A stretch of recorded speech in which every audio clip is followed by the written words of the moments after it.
Let me give you an oxymoron. A lot of organisations now are building innovation labs. Yes. And they have beautiful, funny coloured rooms with bean bags and things like that. Yeah. And we haven't found one that's successful. Yep. Whereas on the other side of the coin, big data is the biggest opportunity for any innovator to actually collect the data and actually use it as a source of innovation.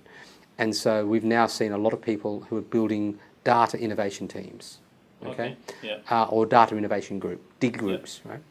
And whereby we thought there was going to be a role for the data scientist, this unicorn person who can bring all the data together and come up with wonderful insights.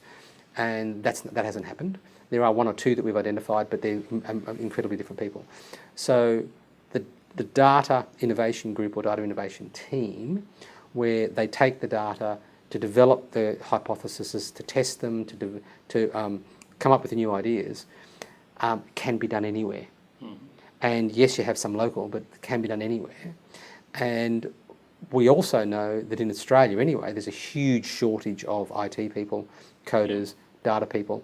Yet if you want a coder who can write really good code, you go to India. If you want an analytical person, you go to Iran.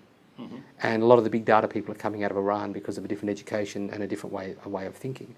So a lot of organisations now are building these data innovation groups, data innovation teams that are global. That should bring it all together. Bringing it all together.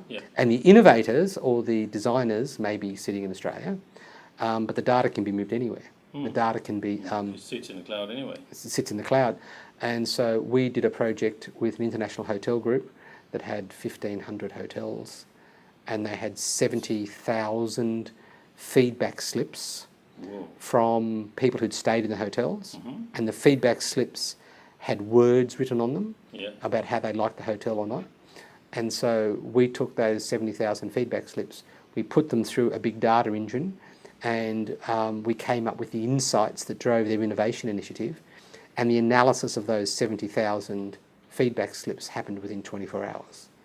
Because you've now got the technology and the content engines that can do this, that you can buy off the shelf. Right?